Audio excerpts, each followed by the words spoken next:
Hi friends, it's Angela here for ellenhudson.com. Thank you so much for joining me today. Since you found this video, I'm willing to bet that you already love card making and that, like me, you've probably already got a bunch of supplies to do so. As crafters, we're always trying to find ways to get more use out of our supplies, and that's exactly what we're about to do. Today, I'm switching things up a bit with some DIY table decor. There will be no cards made, but we will be making 3 projects: reusable place cards, coordinating treat boxes, and a paper floral bouquet. We'll be using the recently released Essentials by Ellen marble hot foil stamp, as well as plenty of Essentials by Ellen classics like the Big Scripty Happy Birthday, Essentials Circles, and the 2-in-1 box. For our color palette, I went with some colors that are pretty traditionally spring. Starting with the pinks and oranges here, we have a little Concord and Ninth Honeysuckle, some Catherine Pooler Coral Cabana and Do-Si Do, a little bit of apricot, and then some Concord and Ninth Ballet Slipper because I rarely make a card or anything without it. Then for the greens, we have some Catherine Pooler Spruce, Eucalyptus, and Matcha, which I love for spring greenery colors. First up, we're going to start with the reusable place cards. I'm going to make 2, so I'm starting with 2 plain white A2 panels and scoring them right in half. Then I'll fold them with my bone folder.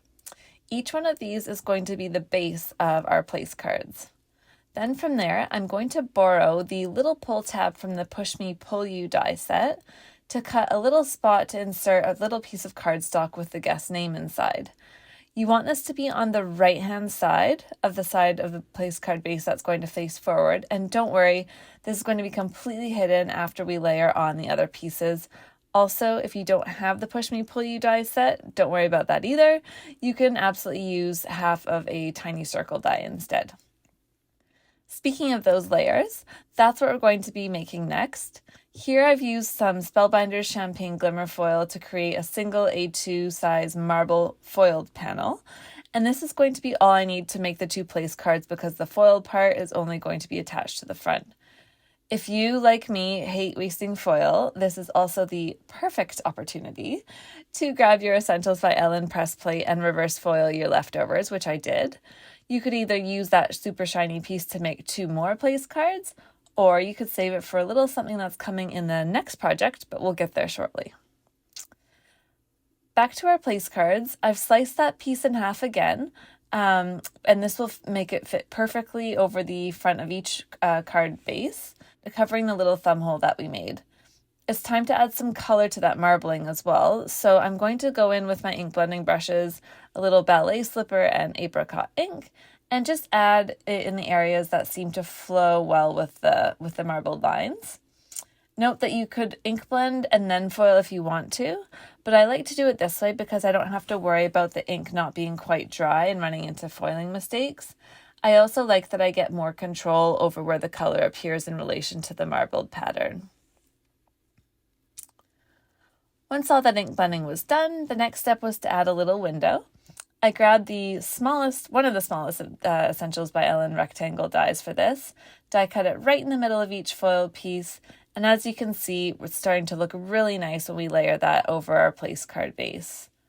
Then I went about 2 sizes up in the essential rectangles for the slider piece, and this is the same bit of cardstock that we'll be seeing in the window where you'd write your guest's name. I sized up that rectangle to be sure that I had just enough space around the edges because I need to put foam tape around 3 of those 4 sides, and that's going to act as a track for the name piece to slide in and out of. You obviously don't need to put any foam tape on the edge where you'll be pulling the name card in and out. If these are going to be reused, we don't want to trap it in there.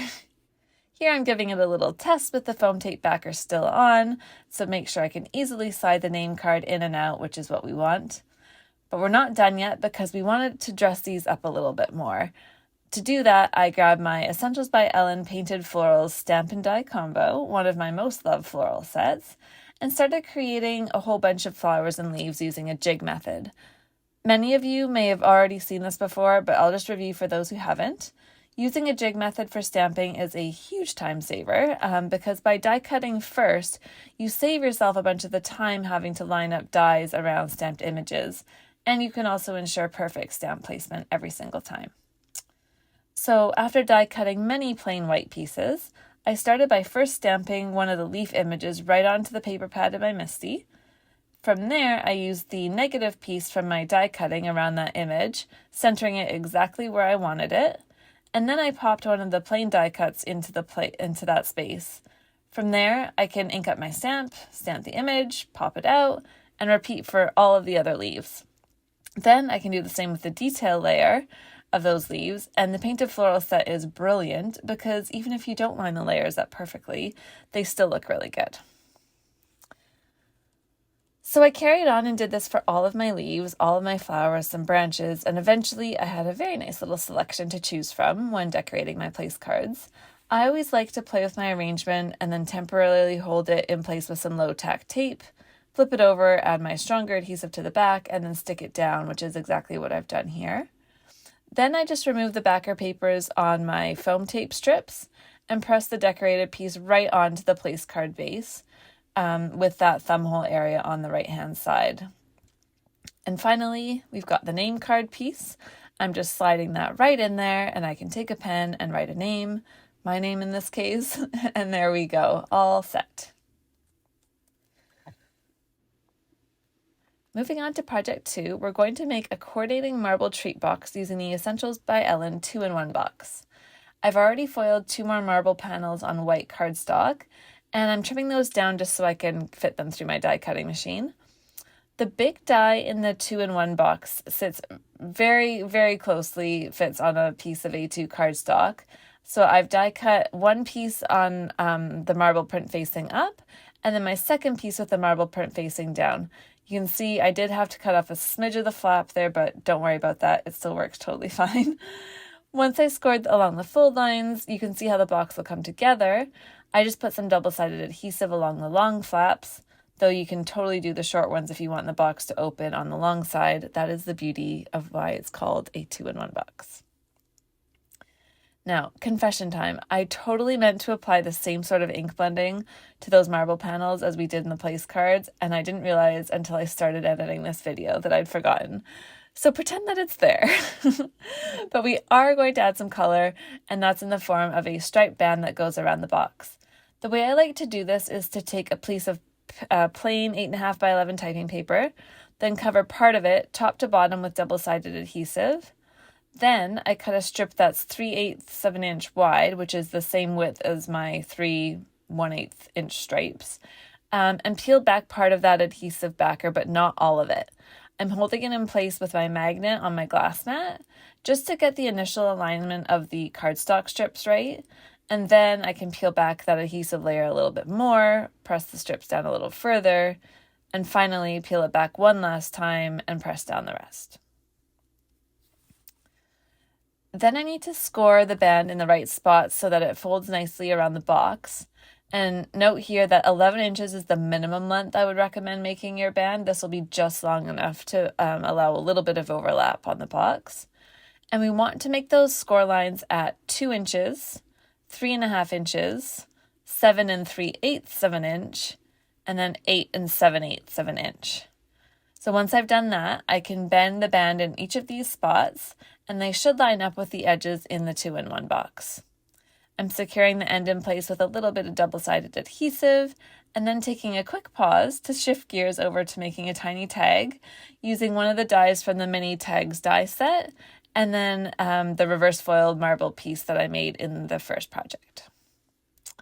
All right, back to the box. We're going to need some ribbon to tie that tag onto, so I'm wrapping it along the same line and attaching it to the striped band that we made. That way, the recipient can slide the entire thing off in one piece and back on if they want to. I'm going to hold that in place with some double-sided adhesive. Again, don't worry, we're going to cover it. And make a little arrangement with some of my leftover floral bits.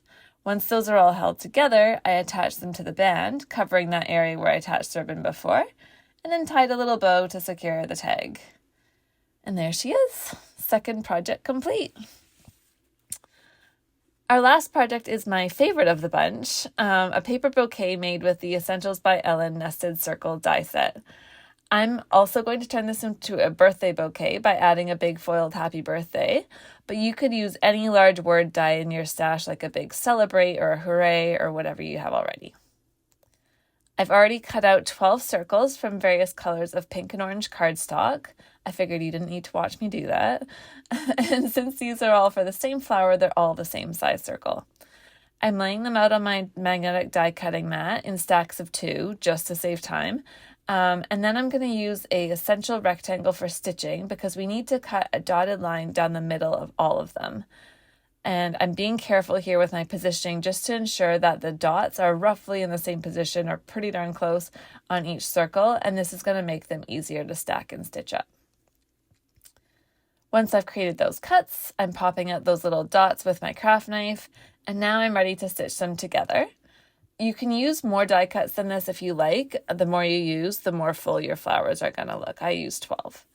I'm just starting at the bottom here, stitching up to the last hole, and then coming right back down and tying off and cutting the thread at the bottom. From there, I'm folding all of the layers, and once they're all flared out, you can see that we've got a little circle or a flower if you use your imagination. It'll look more like a flower in a minute, but first I need to create a foiled happy birthday piece. I've already die cut 2 of the shadow layer from ballet slipper cardstock, which we're going to stack, but I need to use the hot foil stamp and some more champagne colored cardstock to make that, champagne foil rather, to make that greeting. So there we go, a lovely shiny happy birthday that I can cut out with a matching die, and now we're ready to assemble. I've taken a simple wood skewer and broken it in half, trimming off any of those sharp edges, and that's what I'm going to use to attach to the piece with my glue gun. From there, I've got one more layer to stack, and that'll hide the glue, the hot glue and the skewer behind. Similarly, I'm going to do the same thing with my paper flower, putting that glue in the fold where I tied off the stitching, and I'm making sure to give it a really good squish, and that will make sure that the skewer and the knot are hidden. So there we go. I went a little crazy and I made a lot of paper flowers because obviously I needed to make you a full bouquet. But you could absolutely use the flowers as cupcake toppers and the happy birthday as a cake topper if you wanted to repurpose. You can make the flowers in all sorts of different sizes and use different size circles, and then also cut the skewers to shorter and longer lengths for variation, just like a regular bouquet would have. All right, we did it. Here's one last look at our projects. We've got the reusable place cards with the slide out panel for guest names, the coordinating gift box for little sweets and treats, and finally our paper bouquet. I hope you've enjoyed watching these come to life, and if you're feeling inspired, I would love to see how you're stretching your card making supplies to make some party decor of your own.